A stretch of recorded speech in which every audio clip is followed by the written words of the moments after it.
Hey, everybody, welcome to Comic Book Curation. I'm Polly, and joining me is one of the members of the Triumvirate of Awesome, Jack from Bad Comic Reviews. Jack, how are you doing? Doing okay. How I'm you doing doing? all right, as best as we can. Missing Inquisitor, poor guy. He's asleep because, get this, he's got a job. I know, right? Sucker. But in all seriousness, our poor friend is working 12 fucking hour shifts. And unbeknownst to him, didn't he think he was going to have most of his week off or reduced shifts this week? And then they pounced him with extra hours, something like that?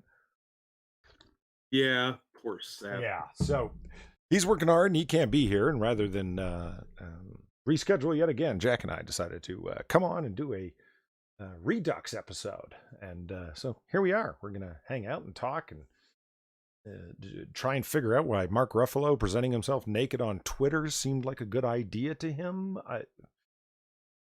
Yeah, because that was actually a thing.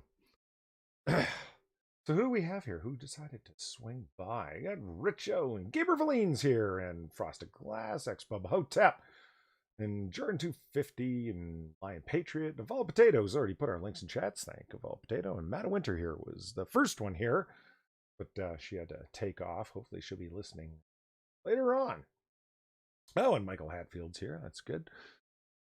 So yeah, man, I'd say that there's lots going on in the comics world. And there is, but it's all depressing stuff, man. I don't know. I mean, can these movies get pushed back any further before they finally realize, why don't we just put this shit up on a streaming service for and make some real money off of it? You know what I'm talking about here? Right? It's frustrating because we all want new content, and instead of giving it to us to hold us over for more new content, they just push everything back, thinking that all the theaters are going to reopen. Did you hear about I Regal did. Cinemas? Holy fuck. Yeah, chat. In case someone in chat hasn't, go ahead. Shoot that story, man. Fuck. Yeah. So Regal Cinemas, the second largest film chain of movie theaters in the country, shut down 500 locations. Yeah. They're gone. They're done. They didn't say they're reopening them after the pandemic. No, they just said they're closing 500 locations. That is insane. That's a lot of screens that produce a lot of Hollywood revenue. You know what I mean? Like it. Yeah. Well, it's going to force them onto on demand and streaming services now if they want to make anything. Regal's a huge chain. 500's a lot of screens. Hey, Ebony Williams. The and Michael Hatfield and everyone else coming in. Johnny Hellcat's here, and yeah, lots of it. TOS is here. Fuck, lots of people. It was great. Um, a friend of mine pointed something out. He said, if you're worried about the Chinese market being too influential over what Hollywood does, remember, every one of these theater chains that shuts down puts additional reasons for them to cater to the Chinese market that much more. And I'm like, I didn't think of that. Fuck. Yep. So we can excite with glee that these, bastards are getting it in the wallet. The people who want to produce $300 million action films with all of the wokeness and blah, blah, blah. And it's like, yeah, but this isn't going to stop it. They will just find their money elsewhere, if you know what I mean, particularly the Chinese market. Like, Hollywood should move to Beijing. It might Right? at this point. Oh, and congratulations to Johnny Hellcat. Yeah, absolutely. It's for those of you who didn't see that on Twitter, he did a thing and sent out pictures and everything, and I was really happy to congratulate them. That's awesome. Jack too would like to be married, but those China order Well, brides not take everybody. forever to arrive. And they don't always put the air holes in. Whoa! Oh Jesus! And gotta pay extra for that, apparently. All right, my bit rate is all over the place, chat. So let me know if Jack starts cutting out, or I'm cutting out, or whatever the fuck's going on. If anything happens, I'm constantly getting your bit rate is not enough. It's in the red right now. Let's start off with one of those movies that should have come out already but hasn't. Sharing with Jack. There he is. Then over there. Gal Gadot claims Wonder Woman 1984 reflects the chaos currently happening around the world. Well, did we already cover this story? I thought we did, but I don't remember. Do I have the wrong week's stories up? No. I mean, I'm a fuck up, but nothing like... No. I think it's just that picture that I remember from somewhere, because sexy Gal Gadot grabbing on to, Anyway. Yeah, that's a Photoshop waiting to happen. It really is. I mean, it's just kind of... If you ask me, she didn't work as hard toning up for this film as she did for the last one. Like, meaning the first one. It's, yeah. She looked more buff. I've said it before and I'll say it again. If you go watch Faster and Slightly More Furious, I forget the particular name of the film, the one that Gal Gadot's in, she really did bulk up for Wonder Woman. People talk about like, oh, she's such a skinny woman. You want to see what Gal Gadot looks like when she's like actually not fit? Go watch her in that Faster and Furiouser film. She looks like I don't know, a pole wearing clothes. It's hilarious. I didn't know she was in one of those, and I'm okay with it. She was. The one where the white guy becomes an FBI agent and the ethnically ambiguous guy is still a knuckle-dragging, grunting fool. Described every one of them.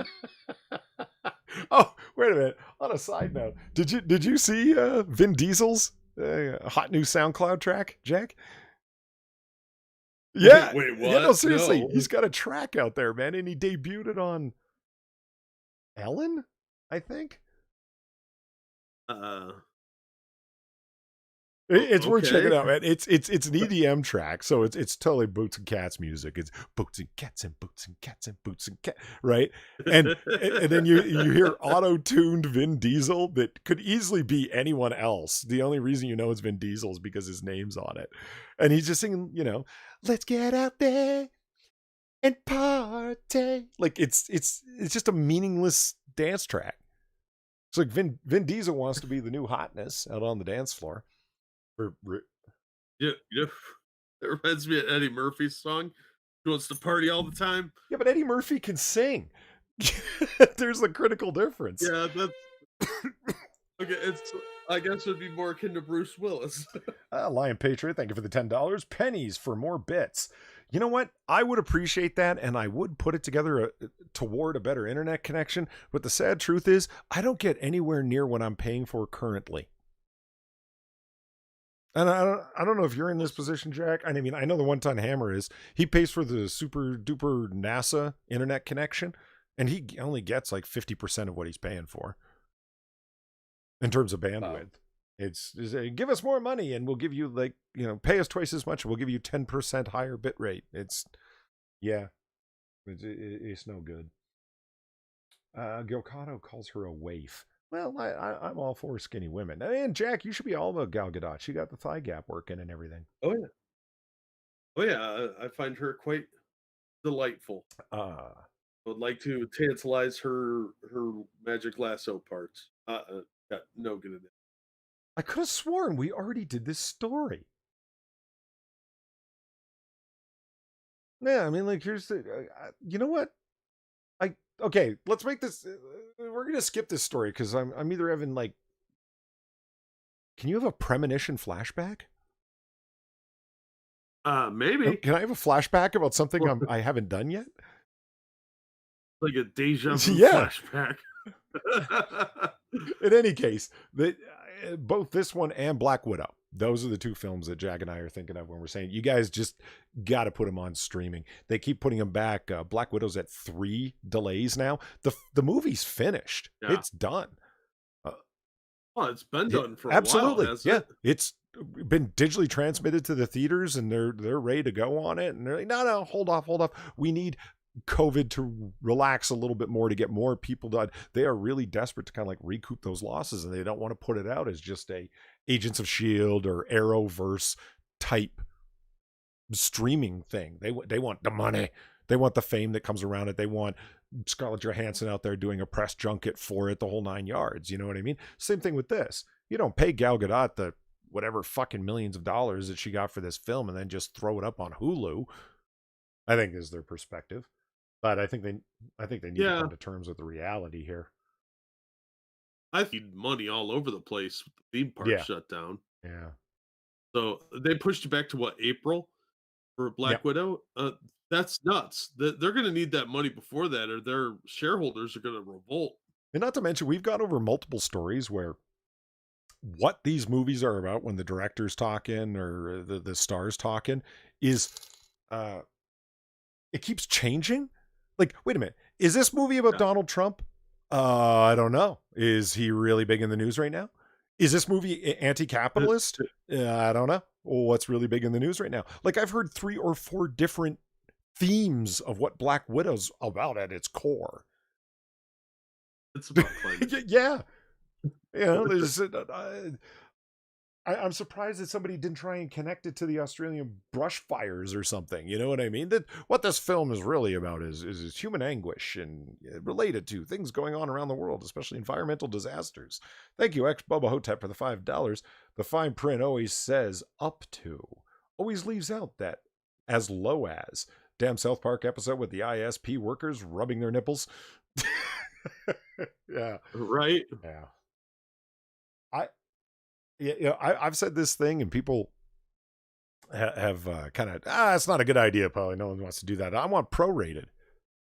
I want to be able to prorate I want a prorated price at the end of the month, where it's like I paid for X and my service was down for collectively 8 to 12 hours over the month. So I want that money back or credited towards next month. And they say, yeah, but what's that going to equal? $2 or $3? I'm like, oh, I don't think about me. I'm thinking of this as a class action suit thing.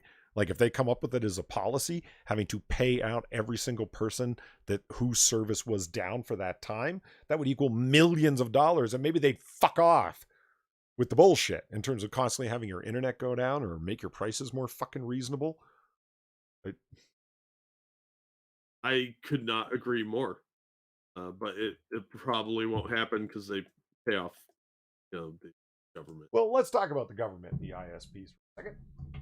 Because they constantly talk about, well, it costs money to maintain these systems. Yes, and largely they were subsidized by the federal and state government, so you could actually build them and all share across them. There's the reason it's not your lone network tower or network.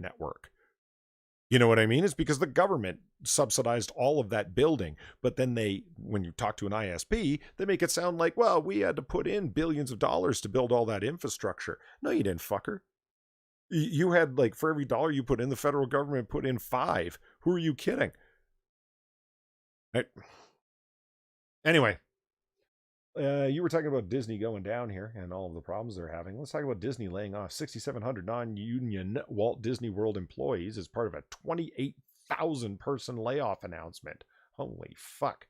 Now, do we cover this story, Jack? Am I just going over old stories? No, I don't think we covered this one. Real quick, thank you, Manic, for the donation and with no message, and thank you, Lion Patriot. What's new on the squirrel front? I have a new motherfucker in here. Oh, sorry, trying not to swear as much. And he's a sneaky one because he's quiet. But I heard him in the attic the other day. So yeah, I got another one. But don't worry, I got new batteries for my totally humane squirrel catching device. Okay, hold on really quick. Thank you, Manic, for the $10. Manic, you are awesome. Glad to see you're here. And she was over there on Scribe Stream. Manic makes it around everywhere. And Mandy G's in chat. I haven't seen you in a while. How's it going? Jack, these batteries that you were just talking about, they're to close the door behind the squirrel, right? They're not part of any kind of like electrocution system. No, it's a massage system. I'm not believing it. It's a perfectly loving thing. See, they walk over this metal plate to get the treat that I put in there, and they get a loving massage, and then I take them outside. What? This is Jack. It's not funny, man. Squirrels are awesome. You need to leave them alone. If they'd get out of my house, I would. Well, so the problem is you have a home full of holes. How are you deny? I mean, squirrels aren't stupid. They're outside and they figure, oh, look, there's all this warmth coming from this place and there's an open door. What are they going to do? Not go in? Well, that's what the criminals tell me too, but I don't want them in here either. Well, the criminals would have to break a lock. Now, let's say that you had an open door with a neon sign above it. I don't know. I leave a window open and some dude crawls in. He's like, I live here now. I'm hanging out with the squirrels in your attic. I'm going to be like, no. My house. Pay Yeah, but we're rent, talking about the get difference out. between a human bum and a fucking woodland creature. And let's say that you put a sign above the window that said "Vagrants Welcome." That would be the same thing as a hole in your roof to a squirrel. It's not my fault the squirrel sees a hole in the roof and sees it as a welcome wagon, and the rest of the society sees that as me not having enough money to repair my home. I, They're little plague bearers. Fuck those monsters. Gilcano says it massages their muscles with electricity, works out the kinks fast. See, now, Jack, why don't you get creative and put one of them little hamster wheels in there and, you can generate electricity off their frivolity running in the cage. I would rather they just died. What other cute fur-bearing mammals would you like to murder en masse, Jack? Fill us in. Where does your bloodlust end? Let's see: possums, raccoons, squirrels, mice, snakes. What else goes through my yard on a regular basis? Deer. Okay, well, snakes aren't fur-bearing, nor are they mammals, but okay. You don't know that. You don't know what they do in my yard. Kind of sick hybrids after their weird animal orgies. They don't have four-chambered hearts. They don't nurse their young. They don't give. They lay eggs. That's not a fucking mammal, man. Whatever. They identify as mammals. They're SJW snakes.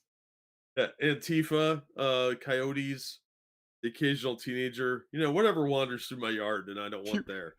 Get out Don't of here, announce you. electrocution chambers for Antifa on my channel, man. That's not okay. No. You just said, what do I want destroyed? And it's things that wander through my yard. All right, well, let's find out who else is ripe for electrocution. The Walt Disney Company will lay off 6,700 non-union Walt Disney World employees as part of their announcements that they will be laying off 28,000 employees at Disney Parks, Experiences, and Products divisions. The Disney Parks Experience and Products division includes Disney's theme parks, Imagineering, and the Disney Cruise Line. What's the Star Wars thing called again? This Galaxy's Edge. Do you think that maybe every citizen that works there are among the fired people? I think it's a lot of them from what I've been hearing. I've read a couple of articles on this, and they laid a lot of people off.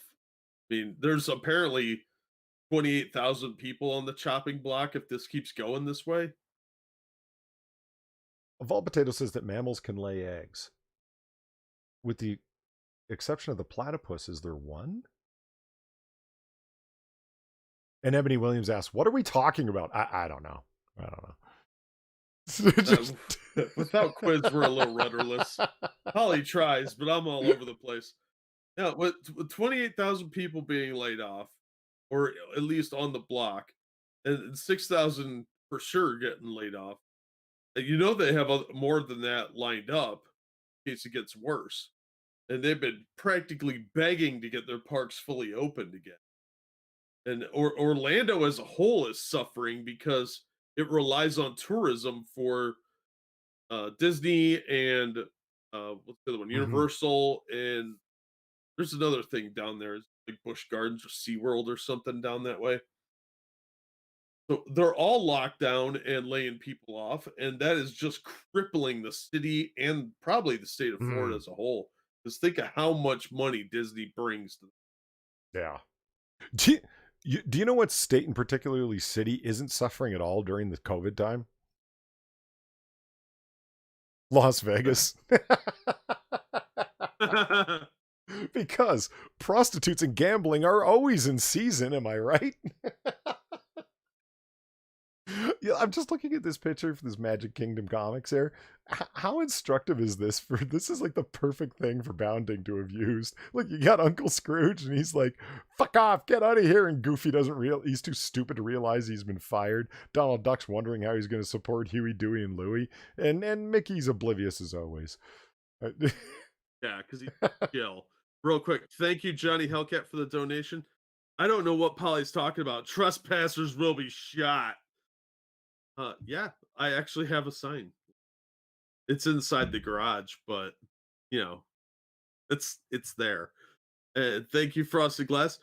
Hey Jack, I put all those squirrels through the meat grinder like you told me to. Here's your cut of what Taco Bell paid me for the meat. Thanks, guys. Okay.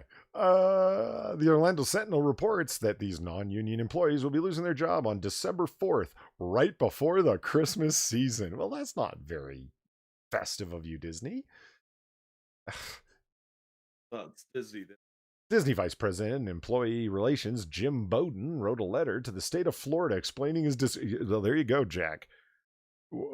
When you're part of a corporation, but you're so important to Florida that you're having to write letters to the governor's office to explain why you're firing people because it's going to greatly affect their tax revenue, you're involved heavily in the business of the place, huh?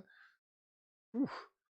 Yeah, well, they have a vested interest in Orlando needing them because then everything caters to Disney. They get tax breaks, they Sure. get special incentives, shit like that. If Orlando starts to say, "Hey, we can't put all our eggs in this basket," maybe they go over to Universal or they go to SeaWorld or whatever else is down there, or they start just diversifying as a tourist hotspot on their own. And Disney doesn't get all that cool stuff anymore, and they don't get the help because a lot of these people are part Mm. timers, and that's going to really affect Disney's bottom line. Their ability to get people to work cheap will go up in smoke. So they really don't want to piss off the city. I mean, because they're in what, Kissimmee technically, right on the edge of Mm-hmm. Orlando. There, you don't want to piss off your neighboring region. It's not a good idea. That's I've seen universities do that, and it always blows up in their face. What happens then? Oh, you're gonna fuck with us? Fine. Our cops are gonna start cracking down specifically on your people. And they're gonna come down hard every time. Oh, you're going to Disney? Here's your fucking ticket, asshole. You know, you don't really want them trying to make up that revenue in other ways. Imagine how comforting this would be as a Disney employee when you receive a letter from tomorrow saying, quote, it will take time for all of us to process this information and its impact. Oh, well, that will help pay my bills. We will be scheduling appointments with our affected salaried and non-union hourly employees over the next few days. Additionally, today we begin the process of discussing the next steps with unions. Dun, dun, dun. Can you imagine what they're thinking over at Disney corporate? They're like, God, we should have never signed those fucking union contracts. Now we can't just shit can all of them. They kind of want Right? to, right? Uh, Gamer said Florida has no state income tax. The tourism and beach property tax pays for the state. That's what I thought. So yeah, they're even more dependent on that tourism dollar than before. I'm sorry about not catching these Streamlabs right away, guys. I know Johnny had to throw me a reminder. Sorry about that. I'm a little slow today. Thank you, Expo Hotep. The canceling of Halloween Horror Nights is going to be a major hit to Orlando's economy. They canceled Halloween Horror Nights? That's fucked up. Yeah, they canceled Halloween in my area. So uh, it's going to this is going to be a long-term ramification for Florida. I mean, you're going to see impact for Mm. years from this. And if these guys can't get their crap together and pull this out, Disney might be in serious trouble because they have a whole lot of debt coming due. Yeah, especially as the news of these layoffs comes after the Walt Disney Company's third quarter fiscal earnings, where they claimed they suffered an approximately 3.5 billion adverse impact on operating income at our parks, which they absolutely rely on, y'all. Their movie divisions aren't doing as good as you would think. It's crazy. Disney. Yeah, and they've pretty well tanked. I'm sorry, I keep. Uh, I'm really pissed off about Disney for some reason. Go Uh, figure. All right. they, Uh, they tanked Star Wars. Marvel's going very SJW now. Everything was either in mid production or various stages of production. They won't release these movies and shows. They've done nothing but screw themselves, and they got all that debt coming Hmm. due. I don't know what they're Yeah. thinking. They still haven't made up all the money from fucking Star Wars, from purchasing Star Wars. Crazy. Yeah, yeah. Then they went and bought Fox. I mean, that's billions of dollars Yeah. they're in for. Their investors must be shitting their It makes you think about pants. Microsoft purchasing uh come on, gamers, help me out here. The massive umbrella game studio that owns a whole bunch of other studios. The fuck? EA, No. Ubisoft, Capcom. I'm running out of No, company so name. Blizzard. Blizzard. The one with the guy, Todd, that everybody hates. Well, Oh, was that Minecraft? no. Maybe. Bethesda. Thank you, Random American. Bethesda. Uh, Oh, they bought yeah. Bethesda, really? And Activision and so on and so forth. Like I said, big umbrella set of purchases that they did all at once. Really quick. Johnny Hellcat, the newlywed. Thank you very much for the $5. Disney executive. What are you doing for Christmas? Employee. Well, I'm taking the Disney executive. I don't care. You're not doing it here. Yeah, there probably Wow. won't be a lot of Disney employees using their presumed employee discounts to do holidays and birthdays at Disney World anymore, because fuck them, they fired me right before Christmas. Jesus. Yeah, well, and some of the guys in chat are making a really good point. Disney might have to sell off some of their intellectual properties, make these payments. That could take a Woohoo! little while, but So, they own a lot of yeah. stuff. Virtually, fuck you, I was first. I don't know, man. I'm just reading as it came up in chat. Shit.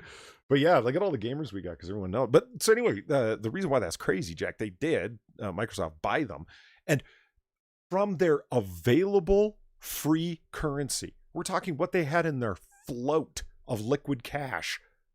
They were able to just go for, what was it, 7 point whatever the fuck billion dollars. That's how much fucking money Microsoft has as a corporation.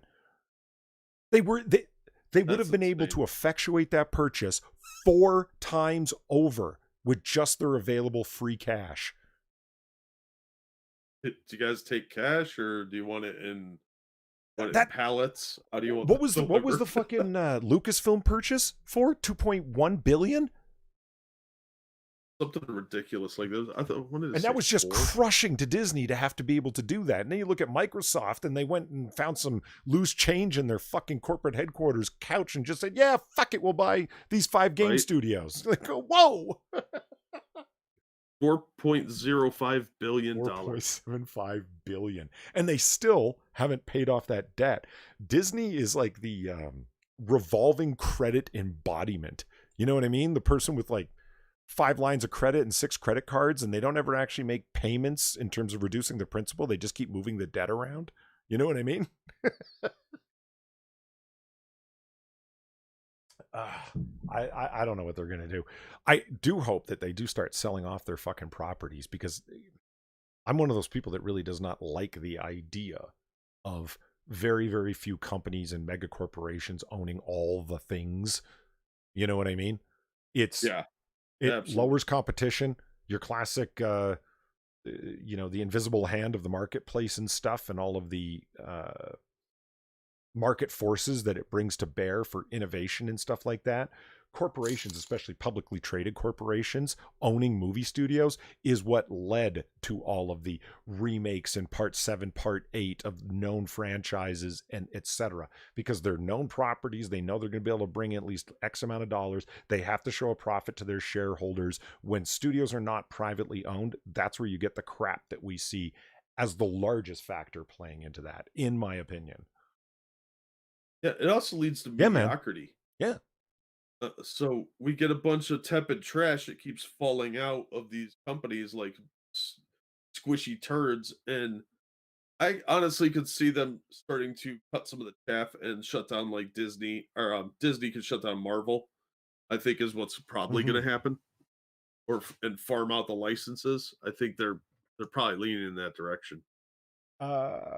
Hey, Becca just showed up. How's it going, Becca? And thank you, Xbob Hotep, for the $5 in Florida's hotel. Have an extra tax varied by county.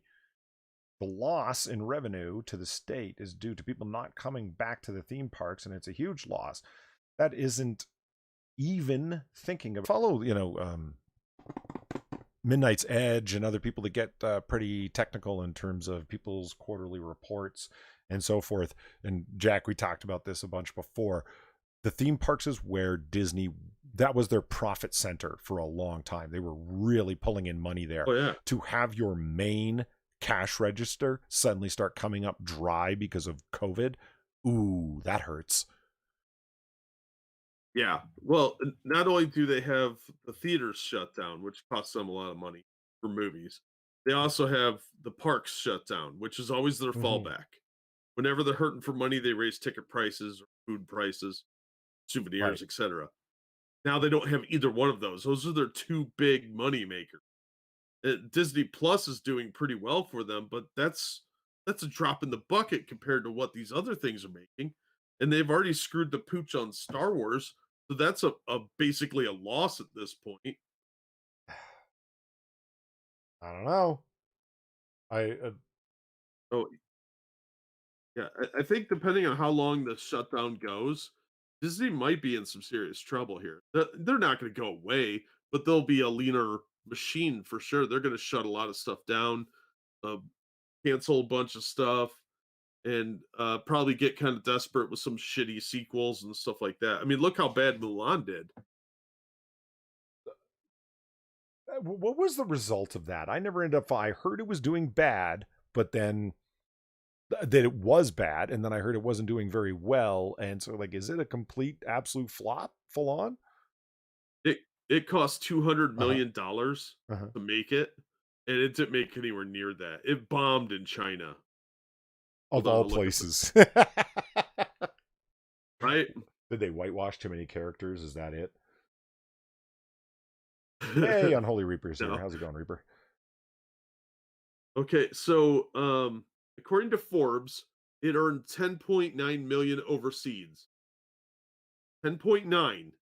So you mean they got left holding the bag with $190 million debt? But that's their overseas money. Looks like the gross total opening was 23.2 million in China, but that's that's not much better, quite frankly. And now an ad pop. Fuck you. Uh yeah, more than $36 million in 10 days, the very marketplace the movie was aimed for. So yeah, it only made 36.2 million, and they're expecting a $45 million finish right between The Last Jedi and Aladdin in China. Jesus. It was tracking at $80 million domestic launch in March, but that was before COVID. So worldwide, it looks like it made about 57 million. So they lost almost 150 million. The production budget was 200 million. That doesn't include Mm-hmm. advertising or any of the other stuff they had to spend money on, press junkets, all Sure. that crap. So yeah, that they lost an assload of money. That is probably ranking up there with John Carter. Why do you? I I like know you John did. I was Carter. going to say, why do you keep bringing that up? I love that movie. Everybody My hates it. I dad's a love huge that movie. fan of it, and I keep asking him why. He's like, I don't know. It's cool. Yeah. Gilcado says China doesn't like that they changed the story. Did they? What was Mulan the original animated a huge thing in China? I don't think so.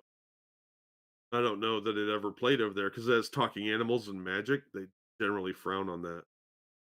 Talking animals. I can understand magic, but like what they're Yeah, they're real weird about what they approve. Like Ghostbusters that wasn't allowed to be played in China. yeah, Assassin of the Great.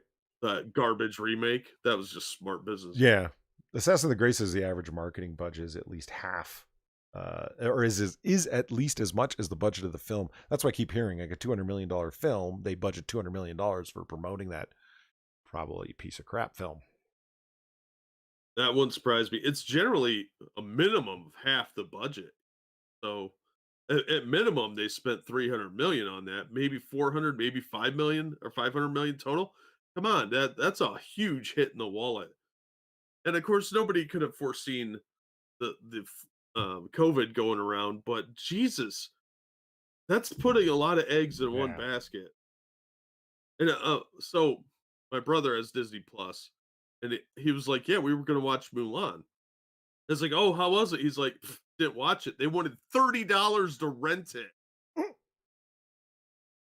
Yeah, so it wasn't just on Disney Plus, it was on Disney Plus for a fee. Well, you know what? That's something I did not realize. I thought it was just up on Disney Plus for streaming, like anyone could hit play. You know what I mean? Guess not.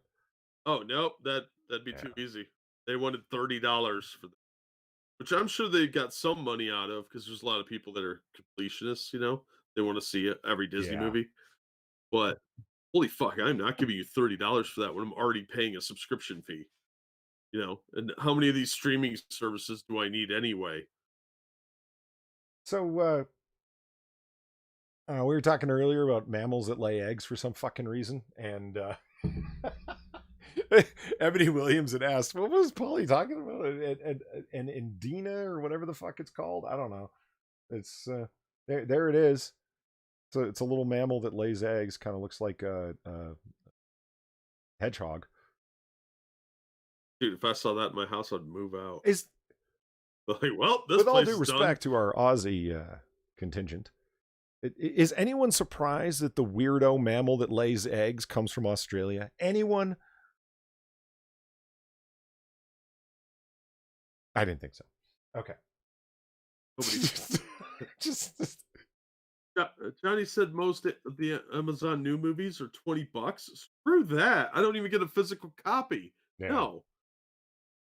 Yeah, no, I got to be one of the last people out there that's still like, yeah, physical media all the way and your own copy all the way. I can't stand that streaming shit. Like Spotify, everyone's like, Yeah. oh my, I got everything I need on my Spotify account. I'm like, yeah, and as soon as your internet connection goes down or you have bad Wi-Fi or whatever the fuck, you can't have access to your stuff. And if you uh, I know friends that allowed their accounts to lapse or they were using somebody else's password and they lost all of their playlists that they've been putting together for the past God knows how long. And it's like, yeah, see, I don't have those problems because I have digital versions of everything. Like, it doesn't necessarily need to be physical media, period. Like, you can have MP3 or FLAC content like that I've got like a motherfucker. And I'm not trying to say, yay, me. I'm trying to say, hey, everyone get on this train. This, the cloud is a lie, y'all. Don't buy that shit. Yeah. And all their terms of service say if they cancel your account, all your stuff's gone. So, and how many people have we seen now because of politics that, oh, we don't like you, so we're going to shut your account Right? down? So, no, Yeah. thank you. I mean, go physical media or have your own copy. That's the way to do it. Yeah. You don't have it locally, it's not worth it. Manic says they're cute and have weird legs. Yeah, but that's also true of quokkas. So, have you noticed that that's an animal that you can't say without sounding like you have an Australian accent? You can't say quacker. It's actually written quokka. Are you saying cracker in Australian? I don't know what's I happening know. right now. No, look it up, Jack. It's called quokka. It's spelled just like you think. One stole Far's sandwich when she was a kid, and she hasn't let the grudge go yet.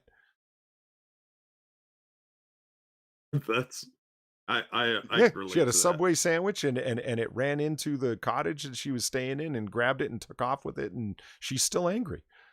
And and Oh, yeah. they're protected creatures. That but apparently there's this known thing in Australia called quokka soccer where you just like kick them, but that's like really really illegal to do because they're protected and endangered. I'm assuming. Thank you, X Bubba Hotep, for the donation. But Spaceballs is free right now on YouTube because Rick got punched. Yeah, Rick Moranis got punched. No, Did I you hear about didn't. that? Who punched Rick Moranis? Oh, some guy did the knockout game on Are him. you fucking kidding me? No, the video's online. You can. I'll send you a So he link didn't here know he was Rick after I'm done Moranis. He looking at just these thought he was some old horrible guy. things. I Mother guess. It doesn't sound like you knew who he was. fuck. Well, now I'm angry. What the hell? You should be. It was bullshit.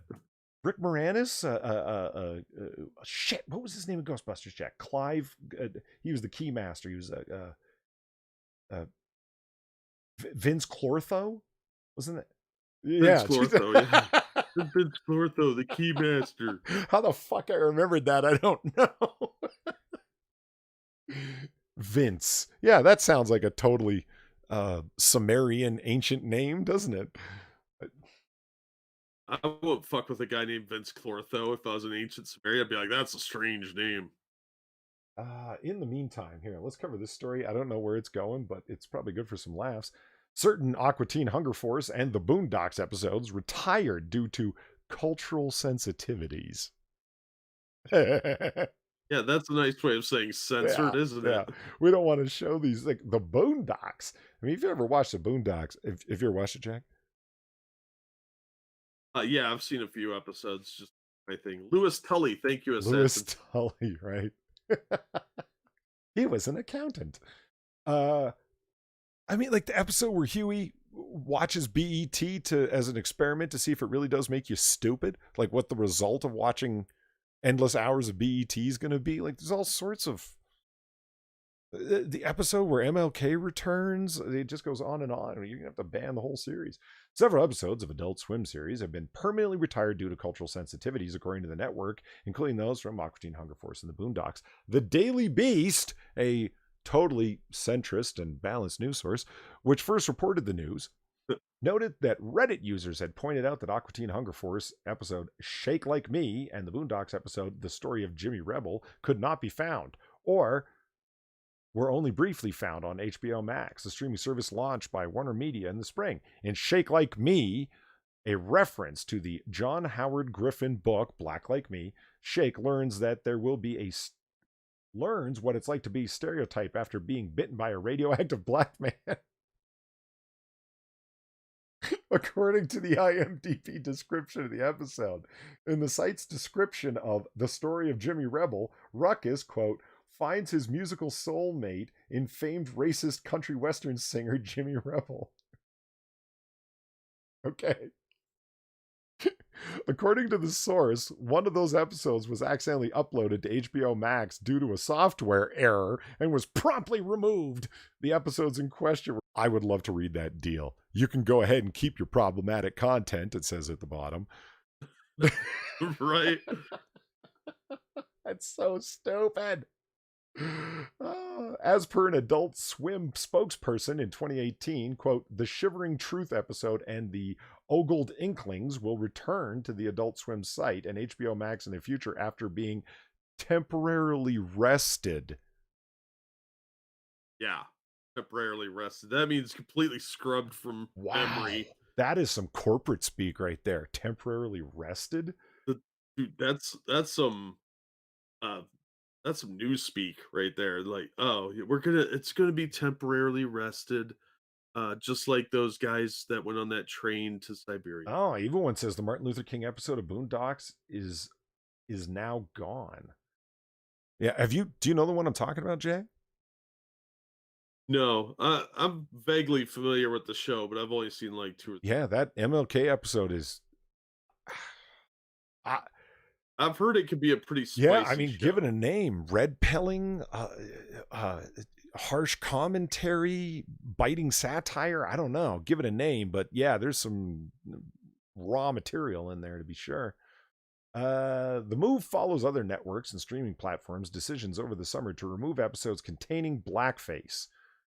Hulu removed 3 episodes of Scrubs that featured blackface following a request from the Scrubs creator Bill Lawrence and 30 Rock creators Tina Fey and Robert Carlock, alongside series of NBA platforms and networks, to remove 4 episodes featuring characters in blackface to be removed from streaming and syndication. Okay, Tina Fey, Robert Carlock, and Bill Lawrence. Coward, coward, coward. Hypocrite, hypocrite, hypocrite. You produced that stuff thinking it was comedy, thinking it was funny, putting it out there. Now the cultural zeitgeist changes and you're like, no, we're woke. We're the good white liberals. Hide what we did because we don't want to have to explain how it was just comedy. Exactly. I mean, Tina Fey, you especially? Fuck off. Virgil brings up a good point. How can Master Shake do blackface? He's a fucking milkshake. You're right. Uh, that's just it, though. It's done for edgy humor, and now that that's a hot button issue, they don't want to be anywhere near it. So time to erase it from memory. I mean, that really is some memory hole shit from 1984. Oh, Like, absolutely. we've always been at war And with that's the other Oceania. problem with. Blackface has never been funny. What do you mean? Like it. But this goes back to what we were just talking about with physical media. If you don't have a physical copy of it, it just got digitally burned, Yeah. and you'll never be able to get another copy of it. It's easier to burn books and film and all these other things digitally because all they have to do is hit a few buttons, gone forever.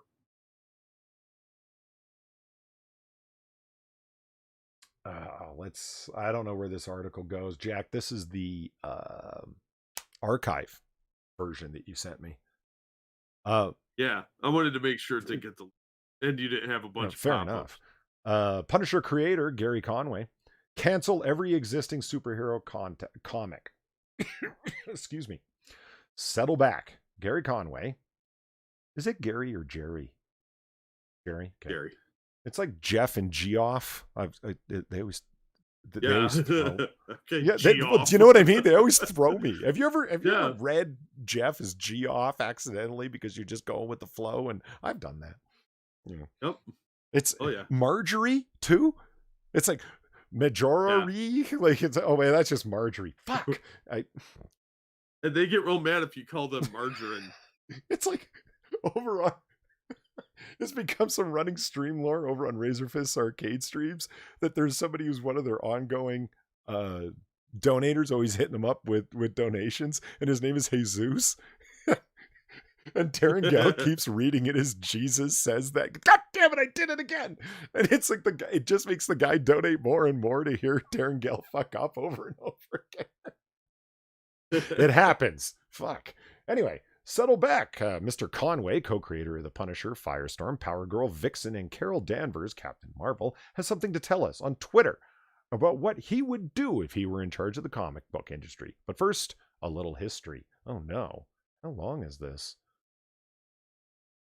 You could just skip down to what he says because holy shit! Look how long that is, chat. It is a long article. So why is this? I'm just looking for him to say the obvious comic book. Well, to state this, comic book publishing is in serious trouble. That's true. With a business model that almost literally has no future, that's also true. Yet comic books are a source of intellectual property for exploitation in all sorts of popular media and have never had greater potential. That's all true. But let's put aside the business stupidity of depending on a single distribution method. The problem is bigger. The defined audience for mainstream comics is an audience that by definition constantly shrinks. Jack, we're dying out, man. I know. For a variety of self-enforcing reasons, publishers have defined the primary audience for mainstream comics as, in effect, long-term fans and potential collectors. Hence, fan-oriented navel-gazing continuity, tri-annual events, reboots, collector-oriented variant covers, etc. Whoa, now I'm mad. I'm a comic purchaser, long-time comic purchaser. Yeah, I took a gigapause for a minute, but I came back. And I am not interested in, number one, navel-gazing continuity, tri-annual events, reboots, collector-oriented variant covers. Jack, do either one of us buy into any of that crap, or do we rant against it? We rant against it. However, my experiences at the comic shop in the last year, not wrong. I see a lot more speculators in there buying up all the covers. I saw a dude buy all... 27 covers of that Batman 1000 that came out. Was it Detective 1000? Yeah, Detective Comics 1000 that had all those covers. He bought all of them. Well, let me ask you this. Would you trade out the occasional merch purchaser, occasional variant cover purchaser, but generally picking up, I don't know, a pull list of 5 to 10 comics, right, every week? Your general lowdown purchaser. So a bunch of these people or a few whales, and you have to choose either or as a comic book owner. Is one viable over the other? Every region is different. in every market. It varies even from section of the city to section of the city. You've always got your speculators that will make the rounds looking for specific books they know are hot that are artificially inflated. They can flip them Mhm. on eBay or think they're going to make a bunch of money later on. You've always got those guys, but they're very inconsistent with their shopping.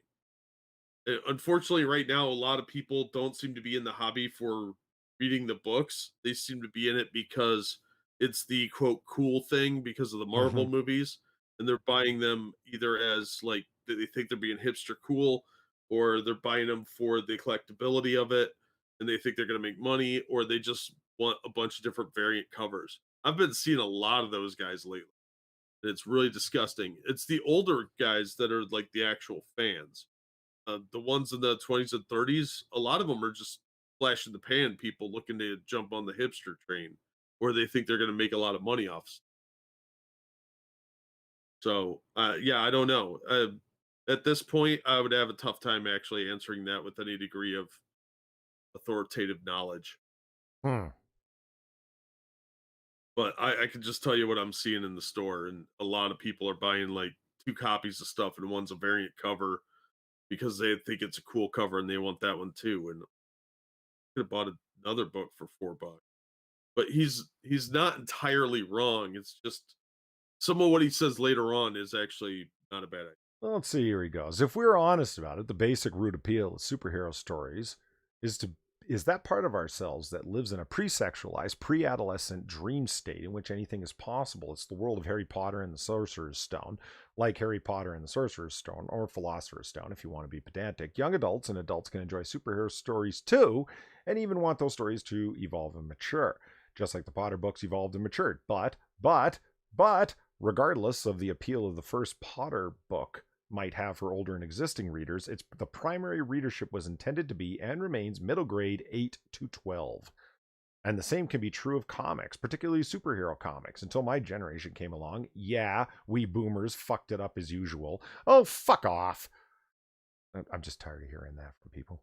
When I and my cohorts replaced the creatives who'd given up comic book, there's another word, creatives, comic, Well, he's the lefty.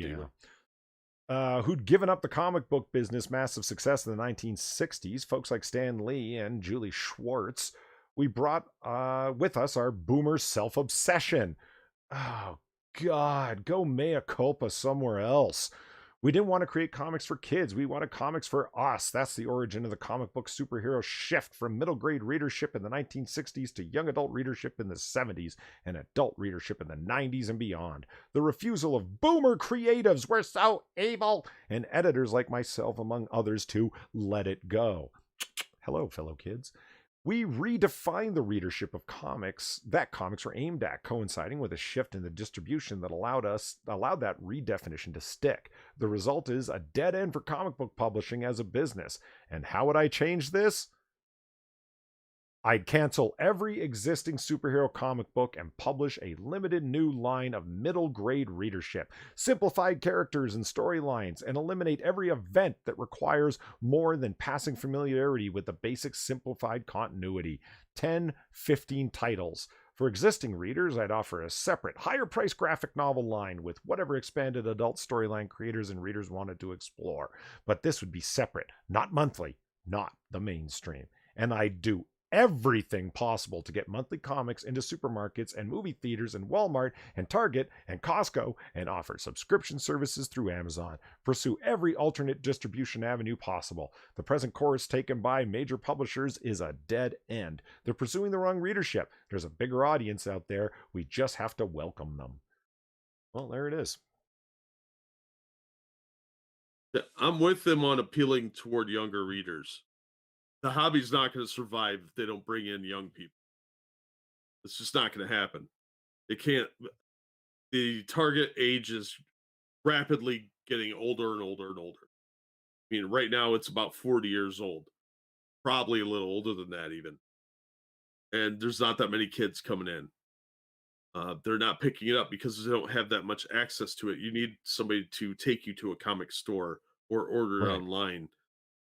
if you're a kid, whereas it used to be in the grocery stores. If they were smart, they'd take those dollar comic reprints that Hmm. they've been doing and get them in dollar stores, get them in Target or whatever. There's some movement into like Walmart. We saw that with those $5 books that Yep. DC was doing, the big 100 pagers, and Legion's Arts. So I don't think it's a terribly bad idea. But you know what else I see in there? Manga. Yeah. So that they're getting more bang for their buck from the mangas. And if they were smart, they'd take collected editions of those old issues and do them digest size, just like the mangas, and release them as manga sized books where they get 6 or 7 issues for $10. Uh, but they're not doing that. They're not thinking of targeting young people. They're just producing the same shit. And a lot of this stuff's getting to be pretty boring garbage. Um, I read Iron Man Hmm. #1. Don't buy it. I haven't read it yet. That bad? It's it was boring.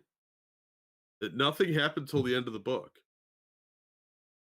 So it it's just one of those things where they have to bring in a target demographic, and the target demographic is young people.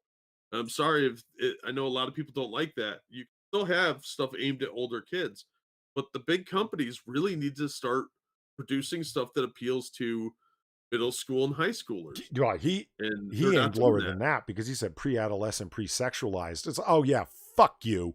Like I mean, hold on. Let's just put old man know it all up here on the screen. There, this guy. Yeah, that's who you want telling you things. Um, you name the young male reading comics that didn't have one or another waifu from various superhero teams or whatever the fuck. Yeah, pre-sexualized my ass. Like there's a reason that sexy superheroines sell. There's a reason that He-Man looking dudes where there's a wish fulfillment aspect of like, oh fuck man, that guy looks awesome. Like there's like that's not an 8-year-old way of thinking, if you know what I mean. I mean, I hear you. You brought up manga, and it's a good example that you're getting a lot of bang for your buck with manga, and you are getting the exact opposite of it with comics. Thanks, Marvel. Like, let's just keep raising the prices and raising the prices. And for a 22-page floppy, you're paying $4. It's a fucking ripoff. And as you point out many, many times, Jack, that's you're not going to 7-Eleven and have the availability of picking up a comic or Walmart or wherever the fuck, because like you can't get 3 comics for $5. And No, you not need anymore. to be able to like if for to get the younger audience. And even when you get those floppies, there's nothing in them because of the decompressed storytelling. Yeah, that's my point. Is you have to have something that's aimed at younger readers that's at a cost that they get a full story for. One thing I saw DC doing that was really smart was they're reprinting the old Batman Adventures from the Batman animated series. They're reprinting those for $2. So they're on like issue 5. But that's something a kid could afford. $2, you get a comic book, it's got a complete story in it.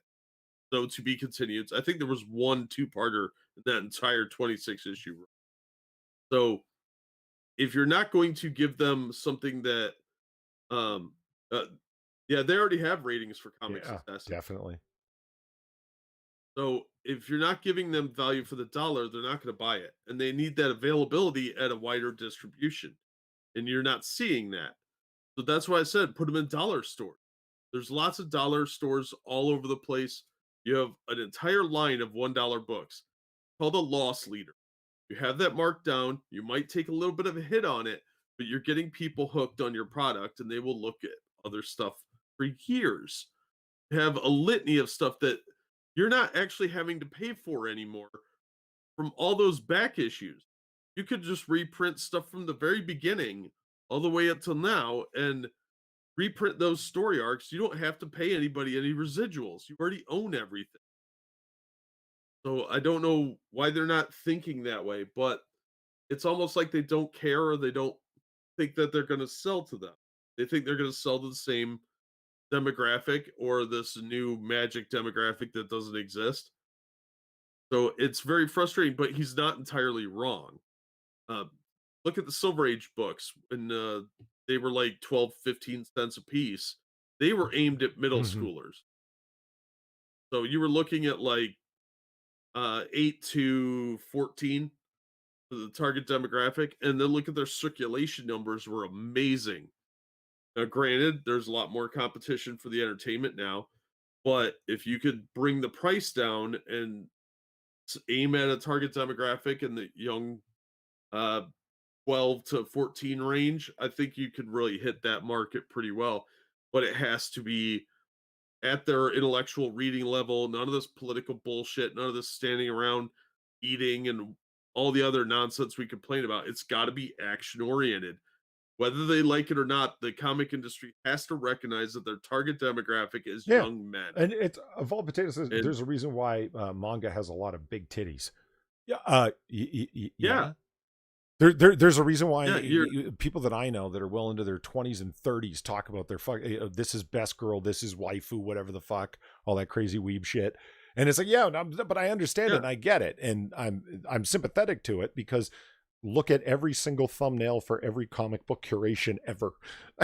You know what I mean? It's like, well, yeah, these are idealized forms and they're fun. It's nothing more than that. It's not about objectification. It's about fun, because I don't really feel that Weebo Jones, who's constantly objectifying the fuck out of Nightwing, is doing men a disservice somehow. It's an idealized male form that she digs. Yeah, fine, whatever. Who cares? I I hear the point you're making, Jack, and you need to get people involved. I think that his notion and the idea of make it for kids. Yes, make it for kids in terms of the action oriented and the fact that you understand that your audience is mostly male, and of course the portion of females that are going to be interested in those stories, because there will be some of them, in the same way that I'm sure there's guys that love traditional female entertainment, so, entertainment that's more popular with females. How about that? As a group, yeah. yeah, you're going to have that crossover, but fucking over your own audience, who is clearly your main audience, who wants to buy it for the sake of hunting, as we've talked about so many times before, your phantom audience. Yeah, let me tell you something. If every LGBTQ plus person in America bought all of your comics, that wouldn't be enough to keep your industry afloat. So what does that tell you? Yeah, it directly speaks to the fact that they're doing something drastically wrong. And if they were smart, they would be going more in the direction of competing with manga. They really would. And I like buying individual issues. Not gonna lie, it's easy that way. I like going into the store and getting a big fistful of comics, but they don't target to that demographic anymore. They are so decompressed. You should just release it as a graphic novel and bring the price down, put it on the same quality paper as mangas, and charge the same Yeah. pricing. You would do their pyramid scheme is falling apart slowly, and they're afraid to convert to anything new. But yeah, like I said, man, reprints it is like inexpensive trade paperbacks, older ones that introduce the characters, make them more accessible. Accessibility really is the key for younger audiences. Like if you look at the Silver Age stuff, you could pick up an issue of Superman. It didn't have shit to do with anything else. It was just an issue of Superman. You had a full story there. It told you who he was on the first page, strange visitor from another planet, etc., etc. It summed everything up very succinctly and got to the point. There are a few people doing books like that still, but not many. And it's harder and harder to find them. And you have to really dig for stuff that isn't just aimed at a trade paperback. And if you look at like artists, writers, and Mhm. artisans, their entire shtick is obviously to get Yeah, Netflix. yeah, oh yeah. That's the ongoing criticism, and I think it's dead on point. You people are creating characters and worlds, if you will, for the hope and effort of being able to score a Netflix deal, meaning like a low budget production that you're going to get paid off on. You want to be part of the next Arrowverse thing or whatever the hell. Oh shit! Did you hear Kwanzaa's shit got funded? Yeah, Right? there's going to be a movie deal Yeah. for Black as Uh, Fuck. yeah, which is just Yeah, Black it's just X-Men. for those of you who don't know, in chat, Kwanzaa Osajeffo created this comic series and setting Black AF, black as fuck, where it's a world where only black people have superpowers. It's X-Men. It's a blatant, like when you look at their powers and their personalities and stuff, it's derivative beyond belief to read it. It's just, well, let's make all the X-Men black. And that shit got funded. Of course it did. Black Lives Matter. It was a thing of the moment. It was a virtue signal on the studio's behalf to say, okay, what do we got out there that's, not just like has some black characters, but is really black? It's like, well, somebody's already hired Ta-Nehisi Coates. He's writing Captain America right now. Well, what else do we got? Well, we got something that's called Black as Fuck. Perfect. But I haven't told you what it's about yet. Doesn't matter. The fact that only black people can have superheroes that's not racist at all now. You did that with the any other race, it would be a big problem. What'll happen with it is, in my opinion, is just a guess, is what happened with Watchmen. It's let's get Damon Lindelof or some jackass like him hack Hollywood, the ivory tower guy who never leaves his gated community. When black people are so oppressed, I'm going to take this beloved franchise of Watchmen and I'm going to rewrite it to be all about evil white racists and superhero black people. Yeah, and it's only going to last one season. The only people who are going to like it are going to be the reviewers, who are the professional reviewers, who are afraid to give it anything other than a 9 or 10 out of 10 to signal the virtue. The audience doesn't like it very much, and at the very next awards show, they can sweep it clean. Wait a minute, if it was such a great show and it was so fucking amazing and groundbreaking, one, how come the viewership was not that good? Two, how come it has very low audience scores? And three, how come it didn't make it for a second fucking season? And Vagrant Queen didn't even last a full season. That was super woke too. So yeah, there's a lot of great examples like. I think that's exactly what's going to happen with Black as Fuck. I mean, maybe not, but come on. I mean, if the pattern holds, Jesus Christ. I mean, they threw good money, good production values, and they paid Damon Lindelof way the fuck more than what he's worth. I'd rather hire some new writer out of fucking college than that son of a bitch. I mean, has he ever written anything that isn't a fucking confusing fucking mess? You know how many things that guy's screwed up? You know how many fucking projects that people are confused by and don't like? And then I'm like, yeah, it's because Damon Lindelof wrote it. And they're like, who? Exactly. Fuck me, man. In any case, hey, let's talk about something that's good and exciting instead of annoying and depressing. Yeah, Blade Runner 2029's coming. Yeah, that looks awesome. I'm so excited about it. You guys heard me talk, if you're a watcher of the show, of Blade Runner 2019, which was official canon from Titan Comics, that they got the license, I guess, for the franchise to be able to put out new comics to coincide with Blade Runner 2049, the film coming out, where the story of Blade Runner happens in 2019. Like the original 1982 Blade Runner was taking place in the distant future of 2019. And that's what this story was all about. And that extended short series was awesome. I loved it. Highly, highly recommend it. And this December, the sequel's coming out. Blade Runner 2029. She's been on the streets and in off-world colonies, but now Ash is back and where she belongs, whether she likes it or not, hunting down rogue replicants. As Titan Comics and Alcon Media Group unveil Blade Runner 2029 this December. The new series is a continuation of the Blade Runner 2019 comic with creators Michael Green, the writer of Blade Runner 2049, Mike Johnson, Supergirl and Star Trek Countdown, and Andreas, and I've never quite known how to say his last name, Guinaldo? Guinaldo? And I want to say it right because he's a fucking talented artist. He drew Justice League Dark, as it says right there. Returning to build upon Ash's evolution, and she meets two replicants with very different agendas, both of whom will have a great impact on her life. I'm so excited, man. In this era of Blade Runner, we see Ash becoming more human, which I think is fascinating. Tease the editor, David Leash. The initial idea is this human killing machine learned humility and humanity from a bioengineered individual, and it's amazing. Titan's Blade Runner comics launched in 2019 and are canonical expansions of the franchise from 1982's Blade Runner, as overseen by the Alcon Media Group. The first issue of Blade Runner 2029 will be available December 16th, just in time for Christmas for Polly, which will feature more artwork from Peach Momoko. Now, That sounds made up. I said that, Peach Momoko, to Far, and she said, wait a minute, is that the person's actual name? And I said, well, that's what it says here. And like, I don't speak Japanese. I was like, I don't know, that's what it says here.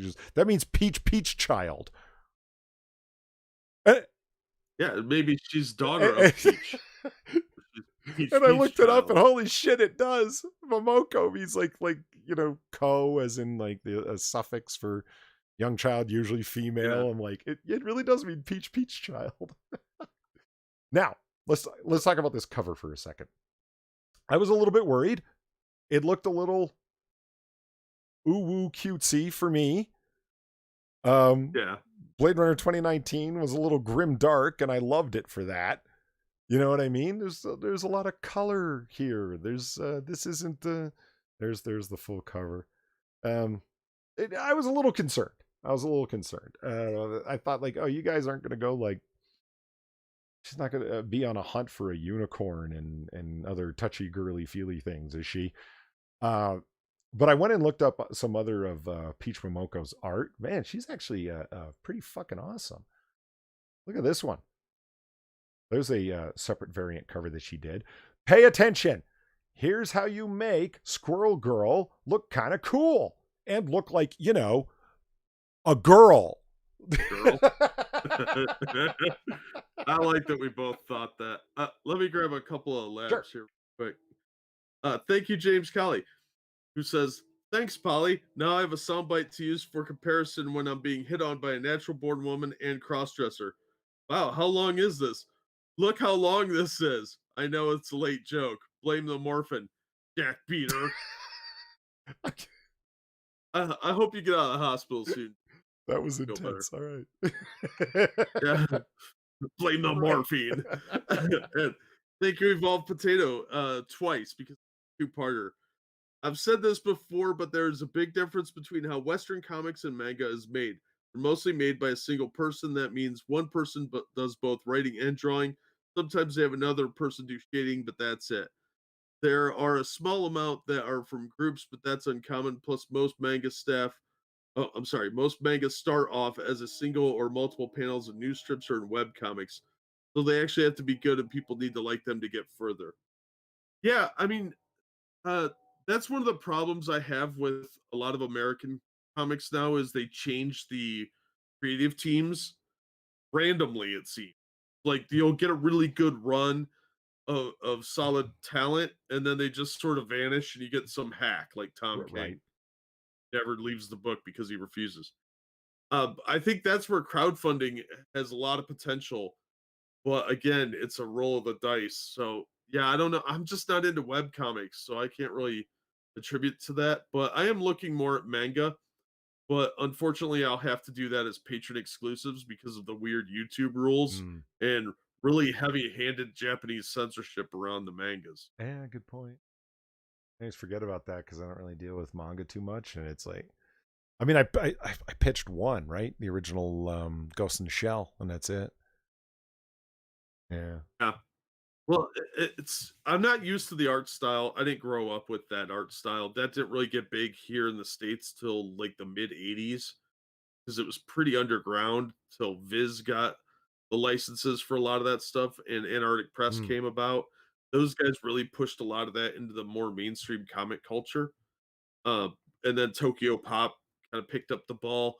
So a lot of that stuff just didn't really get wide distribution, especially in my areas like Ohio. I mean, it's not exactly a big hub for the Mm. animes, but we had more of the animes than mangas, and I just never really got into it. I was way past the age demographic that they were targeting that as.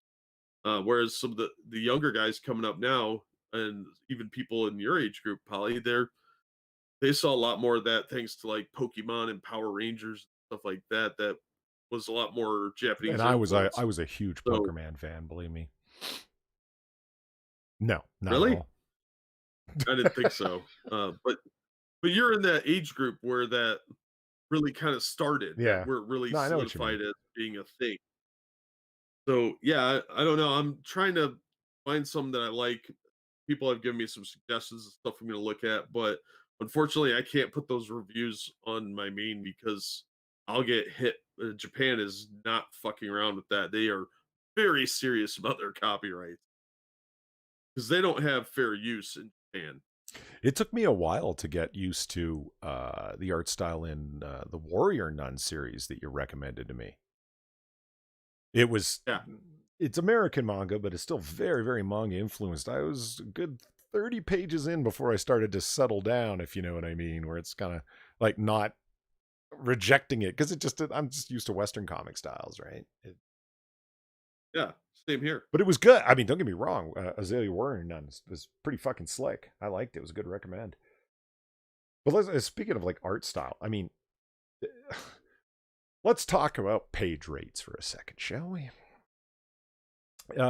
Peach Momoko brings in big money. You know why? Because she can draw like this. They couldn't afford her for an entire comic. Can you imagine what her going page rate would be? It'd be like 300 plus. There's no, they need Tumblr art.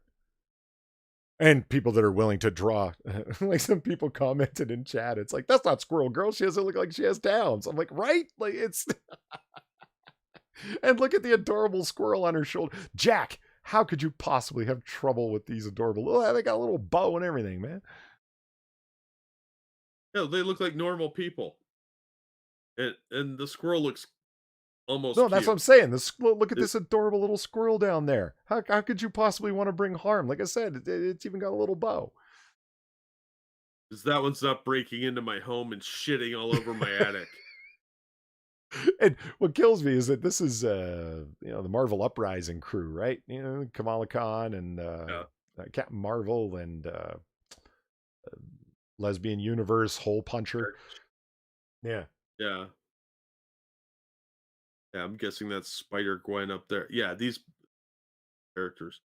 Yeah, and B Junk says that actually ain't too bad. And when I first started, because like I said, this cover here had me a little bit worried. And don't get me wrong, the Blade Runner series from Titan, they do like multiple variant covers for each issue, and they bring in guest artists to do the different covers. So there's a lot of different styles. But when I saw this, I was like, oh God, is this the art style they're going with? All ooh woo. It's like, no, that's just Peach Momoko's style. And look at this one. Look at her black cat. See, that's really Fuck well yeah. I done. mean, that's not a 15-minute draw, and somebody spent the time on that. Jesus. Yeah. You can look forward to this being a thumbnail for a future comic book curation. If I just hadn't recently done Black Cat last week or last episode, which I did, I would have used this one, but it looks great. Fucking really well rendered out.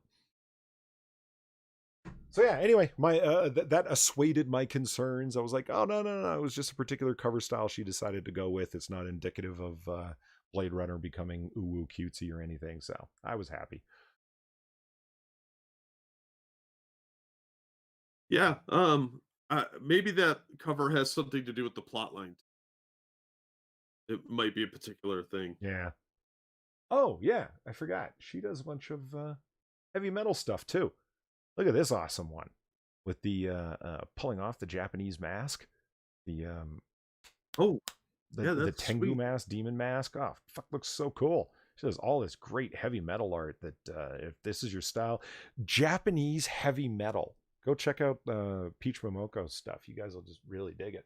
I showed this to a couple of friends that are into this style of art. Well, they're into heavy metal style art. When they saw this Japanese version of it, they're like, "This is the coolest thing." So yeah, lots of cool stuff to look at. She's a talented artist. Oh, and it's time I go on my rant, by the way, because I come Uh-oh. back to this every now and then. See, what we have here in Blade Runner in this canonical series is Ash Ashina. She's a Asian woman who is the protagonist of the series. Now, why isn't it that Hollywood Reporter, this is from Hollywood Reporter, this particular article we're looking at right now, why isn't New York Times, Washington Post, why aren't they talking about this? I mean, when Kamala Khan got cast. They're like, oh, we wanted to do the canonical character, so we made sure to hire a woman of South Asian descent to play her because we wanted to be authentic to the canon, because now they suddenly care about canon. When America Chavez launched, they were like, the first Latina gay superhero. That was in the New York Times and Washington Post. They covered that. Why didn't you cover? This is a female woman of color leading up a new series. Why didn't you care? Because it's not woke. That's why. Ash is a cool character. She's fleshed out. She has a character arc. She's got a fucking personality. She's actually really gritty and kind of brutal at times. And she doesn't spend the whole comic talking about how oppressed she is and how, as a racial minority, I feel that, and standing around talking about food and other things like that. There's nothing for them to rest their feet on. There's nothing for them to sink their teeth into. They can't pitch it as a first. Whereas with America Chavez, you could talk about lesbianism and Latina identity endlessly for the entire fucking story, and that's the only reason they care. Yeah, unfortunately, whenever they do that kind of crap, you just throw it in a pile and forget about it. But when you read Blade Runner, you're gonna be like, I'm buying this in trade and it's going on my. Yeah. It's just a shame that it's not from a company that's gonna get as much attention as somebody like Marvel will. And yeah, you're not gonna hear about it from Hollywood. What made me think about it is you always talk about like media assets. You have to wonder if like Marvel and DC just have it really is just about contacts and connections. If you want an article up in Variety talking about your new woke series, you have to be able to have reporters and editors that work at Variety to be able to call and say, we've got this new story. And it's like, okay, what's the elevator pitch? Like, why do I give a fuck? Well, there's a first, it's woke. That's currently all the kids now care about the LGBTQs. And this is very, do you know what I mean? And you're able to convince them. Titan Comics? Who? I mean, that's what's so sweet about Blade Runner is it's Titan Comics doing it right and Marvel getting left in the dust with something. I mean, not in terms of financial success, which is sad, but in terms of quality. I mean, Marvel, take note. This is how it's done. Just saying. Yeah, well, I mean, Boom Studios has Keanu Reeves. Yeah. What a fucking get that was, huh? Yeah. Right? Oof. How much did they make off it? It was a lot of money. Yeah, here's the story right there. Marvel Studios wanted to stay true to the character in casting Miss Marvel actress Amon Villani? Again, they only care about continuity. They only care about canon when it suits their needs. When it doesn't, it's like, but Iceman has always been a womanizer, a guy who has constant relationship troubles, is into dalliances because he can't keep a relationship going because he's that kind of guy. And all of a sudden he's gay? Wait, what? He's big man on campus. What do you mean he's suddenly gay? What? That's not canon. Oh, well, fuck your canon. That's a way of maintaining white supremacy or whatever the hell, right? But as soon as it's canon works here, now canon is the most important thing in the world. It's almost like you people are completely full of shit or something. Yeah, and they picked one of the worst characters, the least popular characters out there. I've heard nothing but people playing some Avengers game that just came out complaining, I don't know, about this shit. And they're like, who the fuck is Miss Marvel? Wasn't she some blonde chick? And I was like, yeah, she used to be. Now she's a embiggening girl. Oh, that's it. Okay, first of all, Gilcata, no, you're wrong. I want to see. I don't. I'm not going to lie. This is live action, Miss Marvel. I cannot wait to see embiggening in live action. It's gonna be so. It's gonna make me mad. It's gonna be hilarious. I mean, I think there's an embiggening picture here somewhere. There it is. Can you imagine this live action, Jack? It's gonna be atrocious. It looks so monstrous. What girl wants that? I know. Power? For those of you who don't know, her power really is called embiggening, and she can make her arms and feet super huge. Yeah, they stole a term from The Simpsons and ripped off Mr. Fantastic's powers. It's Dumb. so stupid. She uses her power to like, yeah, it really is kind of like Mr. Fantastic. Yeah, like she'll like stretch out her arm and with a super big fist punch a door in or grab two people at once kind of thing to restrain them. Yeah, Mr. Fantastic. But it's called embiggening. I can't Yeah, wait for some big CGI fist to come off of that actress and do some dumb shit. It's gonna be funny as fuck.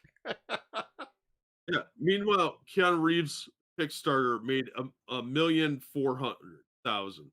$1,447,212. Fuck. And Marvel's wondering why they can't sell this garbage. Kidding me?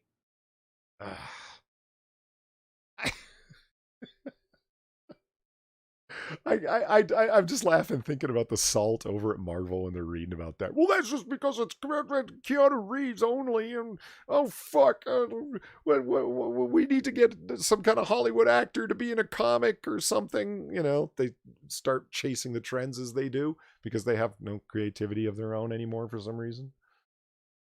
Well, they can't have creativity. That's like colonialist patriarchy or some Something, bull. yeah, something they don't like. Here's something I'm excited about, and I know lots of people aren't, but I am, so fuck it. Rumor, Ben Affleck is open to a Batman movie, but wants creative control. Fuck yeah!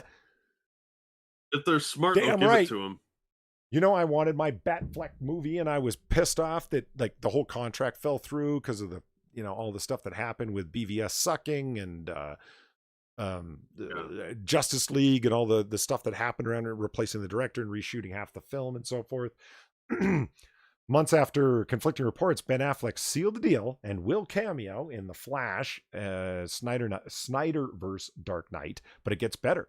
There's renewed chatter that the actor-director is willing to play the Batman in a solo film under one very critical condition. He gets creative control. And that was the thing. When he signed on originally for the contract to play Bruce Wayne Batman, it was going to be BVS and then Justice League, and then the third film was going to be a Batman film that was starring him and he was directing it and co-writing it. Now, have you ever seen any of Ben Affleck's directed movies? Arguably, the guy's a more competent director than he is an actor. Yeah, like I'm behind this. This is a great idea. I want to see, and he's an authentic fan of the character. If you ever see him in interviews, he talks about lore and stuff, not on a hyper deep level, but he's clearly a fan of the character.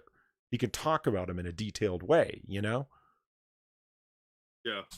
I mean, Now, what if get him to direct Batman Beyond starring Michael Keaton? this is good. This is really good. Yeah, I'd be down for it.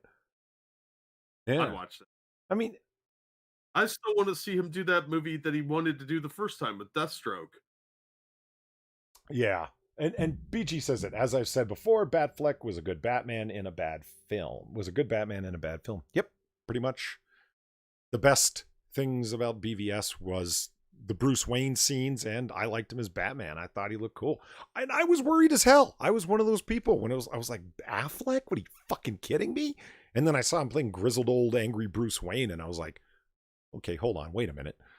This is working out a lot better than I thought. You know, After Michael Keaton was really open to just about anybody being cast in a part if they're a decent actor, because Michael Keaton did a good job as sure did. Batman Yeah. in that movie. So, since they're signing Michael Keaton on for more Batman roles, that means they're probably greenlighting Batman Beyond. I don't have a problem with there being separate universes. They're going to explain it in the Flash, hopefully. Unfortunately, Ezra Miller's Yeah. still in it, but Yeah. I'll see it just for the Batman scenes. Apparently, they're going to have quite the parts in there. I would do my own fan edit of BVS to cut it right down to it would basically be a Batman movie. But then how do you explain how Superman dies if you don't include the whole thing with Lex Luthor and him going to the ship and the genetics he gets involved and all of that stuff? I don't know. Maybe do my own like cheap CGI where there's like a lightning bolt that just kind of hits Superman out of nowhere. He's dead. What do you know? It was a kryptonite lightning bolt or something. and he's dead. Huh. I thought about how I would pull off my own fan edit of that movie, and I don't know. It's like Oh, I've got it. okay. Just looks at him and goes, "You're too cool, man," and he just passes out, faints. Not cool. Oh, wait a minute. Superman dies of Jesus, Frosted. Fucking frosted glass. No, I've got it. Here's the way that I'll do it. I can solve. I can kill two birds with one stone. Okay, so Batman's got his kryptonite spear, and he's standing over. And right before the Martha scene happens, right before, he just plunges the spear into his neck, and he's dead. Jesus. Okay, so it gets rid of the Martha thing that nobody liked, and it explains why why Superman's dead. Because Batman plunged a piece of kryptonite into his throat. I did hate that. I don't know what everybody's so upset about. Hey man, I'm the one who catches all the hate because I simply suggested that Batman v Superman was a better movie than Dark Knight Rises. And everybody got mad as hell. And started arguing that I was saying it was a good movie. No, I think it's a heavily, heavily flawed film. I just think it's better than Dark Knight Rises. Yeah, I'm with you on that. I liked Dark Knight Rises, and I liked Batman v Superman. I have low standards in films, though, and I admit this. I thought they were both perfectly acceptable popcorn movies. Yeah. They're comic movies for normies. And I still hold true to this, that the Lex Luthor performance was far worse to watch, was far more painful to watch than the Martha scene. Yeah. Jesse Eisenberg was the absolute worst casting for that movie. I hate him as an actor. I think he plays the same character in every movie. He's easily replaceable. X-Bubba Hotep, thank you for the $5. I had to make a beer walk. Already had some beer, so no driving. Good plan, man. Good for you. Please tell me I missed the title of the stream. Oh, shit! We didn't talk about the title of the stream yet. No. I think we glanced it early on, but we drifted yeah, off. So yeah, you kind of didn't miss it. Spacey was the best. Luthor Functional says, you know what? Everybody forgets about Spacey playing Luthor. He actually did do a pretty good job. He did a good Gene Hackman impersonation. I mean, you'll never... There's the problem, right? It's like you can talk about like these different like Bruce Waynes and Lex Luthors and stuff like that. It's just when one person does it and does it so well and so uniquely, it's tough to kind of ever see anyone else doing it again, even though other people do fantastic jobs, if you know what I mean. Like Jack Nicholson as the Joker is just such a standout example of that character. It's such a takeoff of the old, oh shit, what was the actor's name? Played him in the Adam West series. Fuck Jack, come on. No, who played the Joker in famously from the Adam West? Cesar Romero. Thank you. It was like an LSD take on Cesar Romero's performance. You know what I mean? It was great. It was classic Nicholson to do something like that. That as much as I loved Heath Ledger, which was a totally different take, that Nicholson acting is eternal. And when it comes to Lex Luthor, as much as I might like other people, Hackman, are you fucking kidding me? He is Luthor for life. You know what I mean? Yeah, I get it, man. I like Gene Hackman in those movies. I'm sure there are other actors that could pull off Luthor, but Jesse Eisenberg is not among he's them. Not. He's not even remotely in the same not class. And Cesar Romero was an awesome. Yeah, he really was. He didn't shave his mustache. He just painted it. That's fucking legend, man. Who can do that? Like, no, I'm not gonna shave my mustache. Just give me some more. It's better than paint. CGIing over it. That's true. That looks so bad. We brought it back around. We always do. I will point out one thing. If you ever happen to watch Batman v Superman again, there's the scene where Lois comes back from doing her little investigating in and around the bullet evidence that she has, and she's they're in their shared apartment, and Henry Cavill is standing at the stove making eggs. Look at the eggs. They look like the most prop plastic eggs from like a little girl's tea set kit. They are so obviously fake eggs that once you see it, you can't unsee it. And it's all you will ever notice in that scene again. And yeah, sure, he's standing there with his shirt off and being, 250 pounds of beefcake. I don't care, ladies. You will not see anything but them fake ass shiny plastic eggs from that point on. It's one of them things. It's like when somebody points out Henry Cavill's weird moving mouth in Justice League because they CGI'd his mustache out of the way. It's just once you see it, you can't unsee it. It's like once you see that giant birthmark wart on the inside of what's the actor's name? Christian Bale. Did you ever notice that giant wart he has on the bridge of his nose? Yeah. He really should have that fucking removed. As obsessed as that guy is with his self-image, why didn't you get rid of that fucking giant ass skin tag years ago? It looks like you got a goiter growing on your face, man. And now that I've pointed it out, have fun seeing it every time he's on screen. Right? I'm a dick. Okay, so I think we've got over everything. I think that's all of the stories. Ruffalo, Ruffalo. Okay, yeah. Talk about? We'll round it up with Ruffalo. And since Quiz is in here, I don't think we're going to do pitches. Unless okay. you had something you desperately wanted to pitch. Sure. Well, all right. Lackadaisical is a no. Ruffalo. So there was a... Why do they keep doing this? A whole bunch of lefties, Hollywood lefties, well-known lefties, got together and did another social media montage thing, like with Gal Gadot doing Imagine, like doing I'm responsible for white supremacy and I have white privilege. These awful montages that they do. A whole bunch of these celebrities got together, ostensibly naked, saying, don't leave a naked ballot. And like that, they're naked for the little metaphor of it, all as an encouragement for you to go vote. So you have Sarah Silverman holding on to her sagging titties that nobody wants to touch, saying, I'm naked and there isn't a man standing behind me. This is me holding my own breast. Yeah, because nobody wants to touch them, Sarah. That's why, you weirdo. And Ruffalo, of all people, standing there fucking naked. And what's the first thing that he says, Jack? Well, I'll tell you. He goes, I know what you're thinking. Ruffalo, go put your clothes on. See, even he knows. What? Well, yeah, he's gross. All hairy and shit.